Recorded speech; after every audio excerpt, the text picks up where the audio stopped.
नमस्कार दोस्तों, साहित्य कहानियों के इस चैनल कहानियाँ जिंदगी की पर मैं शैली नारायण एक बार फिर आप सभी साहित्य प्रेमियों का तहे दिल से स्वागत करती हूँ। और आज आप सबके सामने लेकर आई हूँ सुश्री महादेवी वर्मा जी द्वारा रचित एक बेहद ही भोले और मासूम जानवर की कहानी। कहानी का नाम है सोना। आगे बढ़ने से पहले आप सभी से अनुरोध है कि अगर चैनल पर पहली बार आए हो या अब तक ना किया हो तो चैनल को सब्सक्राइब जरूर करें। आइए कहानी को सुनते हैं।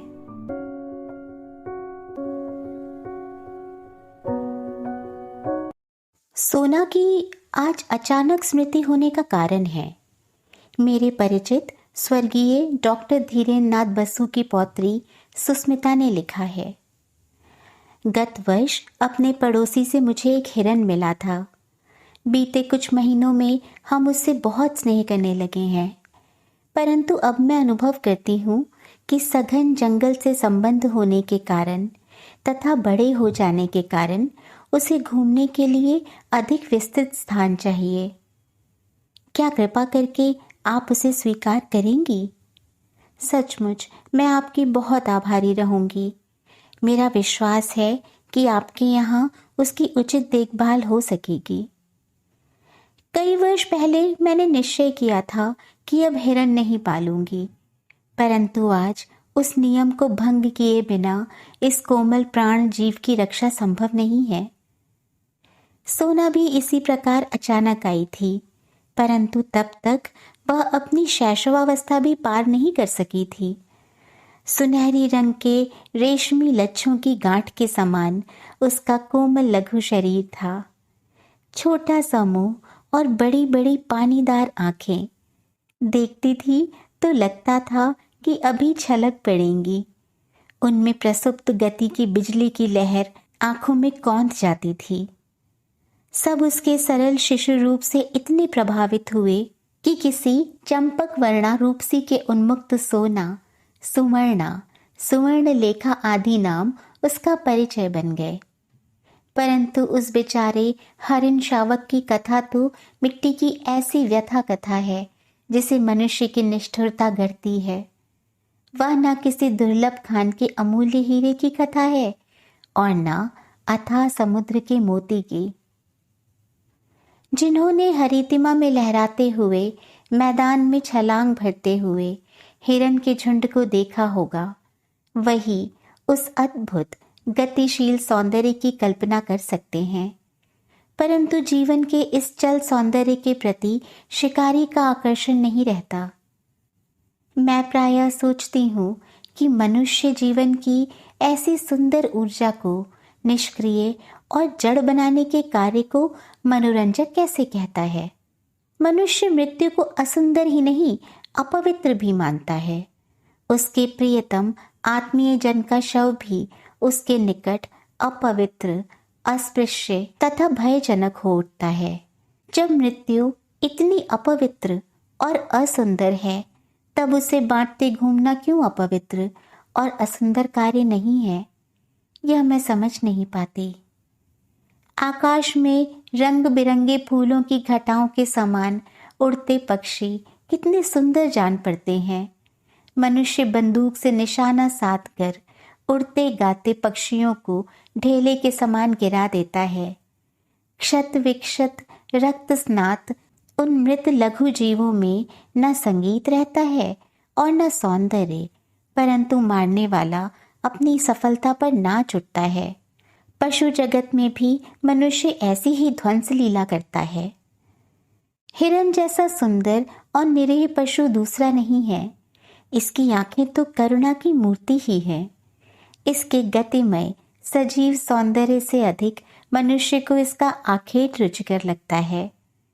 बेचारी सोना भी मनुष्य की इसी निष्ठुर मनोरंजन प्रियता के कारण अपने अरण्य परिवेश और स्वजाति से दूर मानव समाज में आ पड़ी थी। वन में आराम करता हुआ मृग समूह शिकारियों की आहट से चौंक कर भागा। तब सोना की माँ अपने नवजात शिशु के कारण भागने में असमर्थ रही। नवजात शिशु भाग नहीं सकता था, अतः मृगी माँ ने अपनी संतान को अपने शरीर की ओट में सुरक्षित रखने के प्रयास में प्राण दे दिए। शिकारी हिरनी के साथ उसके शिशु को भी उठा लाए। उनके परिवार की एक महिला ने उसे पानी मिला दूध पिलाकर 2-4 दिन जीवित रखा। उसके घर की एक बालिका उस अनाथ शावक को मुमूर्ष अवस्था में मेरे पास ले आई। शावक अवांछित तो था ही, बचने की आशा भी धूमिल ही थी। स्निग्ध सुनहरे रंग के कारण सब उसे सोना कहने लगे। दूध पिलाने की शीशी, ग्लूकोज, बकरी का दूध आदि सब कुछ एकत्र करके उसे पालने का कठिन अनुष्ठान आरंभ हुआ।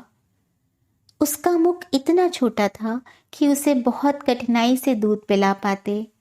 धीरे धीरे उसने रात में मेरे पलंग के पास से सटकर बैठना सीख लिया था। अंधेरा होते ही वह पलंग के पास आ बैठती और सवेरा होने पर ही वह निकलती। उसका दिन भर का कार्यकलाप भी एक प्रकार से निश्चित ही था। दूध पीकर और भीगे चने खाकर सोना कुछ देर कंपाउंड में चारों पैरों को संतुलित कर चौकड़ी भरती।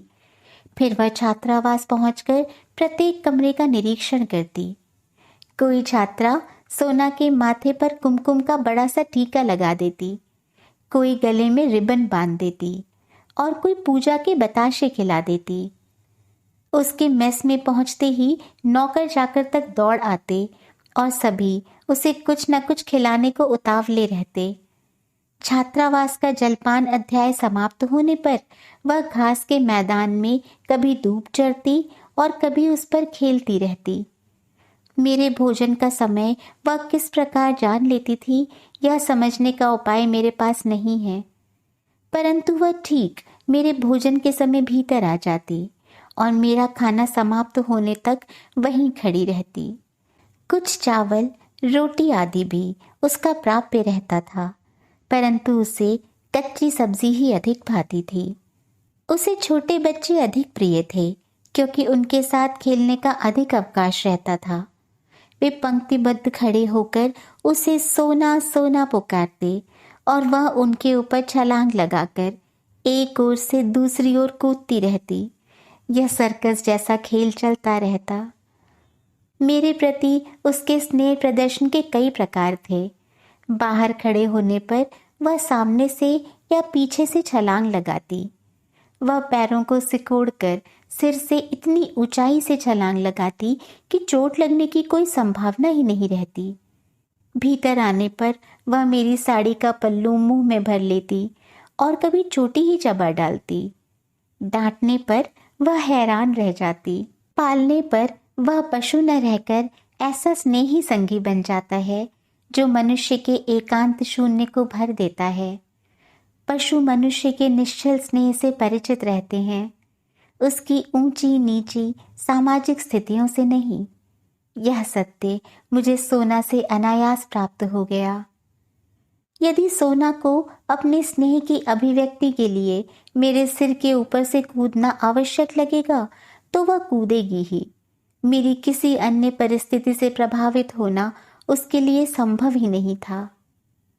कुत्ता स्वामी और सेवक का अंतर जानता है और स्वामी के स्नेह या क्रोध की प्रत्येक मुद्रा से परिचित रहता है। स्नेह से बुलाने पर प्रसन्न होकर निकट आता है और क्रोध करते ही भयभीत होकर दुबक जाता है। हिरन यह अंतर नहीं जानता, अतः उसका अपने पालने वाले से डरना कठिन है। वह केवल स्नेह पहचानता है। मेरी बिल्ली, कुत्ते, हेमंत, बसंत, फ्लोरा सब पहले इस नए अतिथि को देखकर रुष्ट हुए, परंतु सोना ने थोड़े ही दिनों में सबसे मित्रता स्थापित कर ली। वह घास पर लेट जाती और कुत्ते बिल्ली उस पर उछलते कूदते रहते। वर्ष भर बीत जाने पर सोना हरिण शावक से हिरनी में परिवर्तित होने लगी। उसके शरीर के पीताभ रोए ताम्रवर्णी झलक देने लगे। टांगे अधिक सुडौल और खुरों के कालेपन में चमक आ गई। आंखों के चारों ओर खिंची कज्जल कोर में नीचे गोलक और दृष्टि ऐसी लगती थी मानो नीलम के बल्बों में उजली विद्युत का स्फुरण हो। अब उसमें वन तथा स्वजाति का स्मृति संसार जागने लगा था। प्रायः सूने मैदान में वह गर्दन ऊंची करके किसी की आहट की प्रतीक्षा में खड़ी रहती। शैशव के साथियों और उनकी उछल कूद से अब उसका पहले वाला मनोरंजन नहीं होता था। गर्मियों में मेरा बद्रीनाथ यात्रा का कार्यक्रम बना। प्रायः मैं अपने पालतू जीवों के कारण प्रवास में कम रहती हूँ। उनकी देखरेख के लिए सेवक रहने पर भी मैं उन्हें छोड़कर आश्वस्त नहीं हो पाती। पालतू जीवों में से मैंने फ्लोरा को साथ ले जाने का निश्चय किया, क्योंकि वह मेरे बिना नहीं रह सकती थी। छात्रावास बंद था, अतः सोना के दैनिक क्रियाकलाप भी बंद हो गए थे।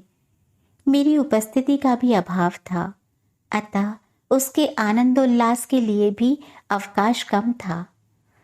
हेमंत, बसंत मेरी यात्रा और तज्जनित अनुपस्थिति से परिचित हो चुके थे।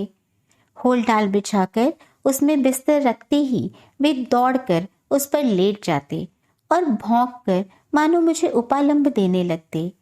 यदि उन्हें बांधकर न रखा जाता तो वे कार में घुसकर बैठ जाते।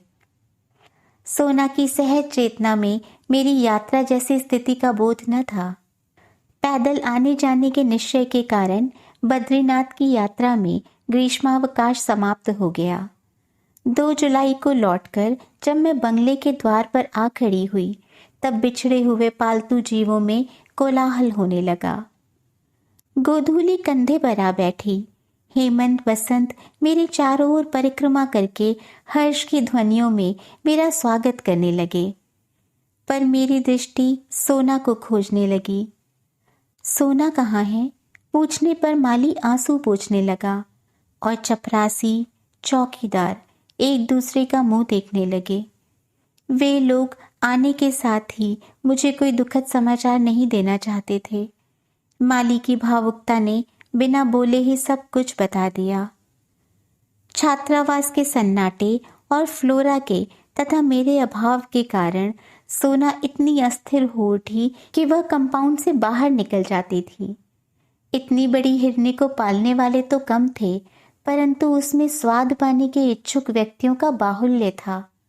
इसी आशंका से माली ने उसे मैदान में एक लंबी रस्सी से बांधना आरंभ कर दिया था।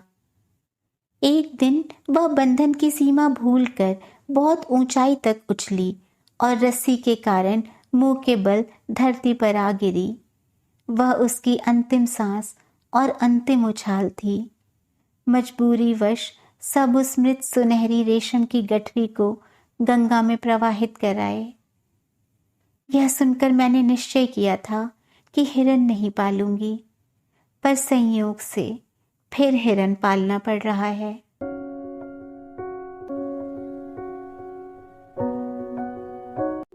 दोस्तों, जितनी खुशी से और जितने उत्साह से हम इन मासूम अबोध जानवरों को एक शिशु रूप में अपने घर में लेके आते हैं, उनकी मासूम गतिविधियों को, खेलने कूदने को अपने साथ कनेक्ट करते हुए, प्यार करते हुए देखकर मन ही मन ना जाने कितना खुश होते हैं।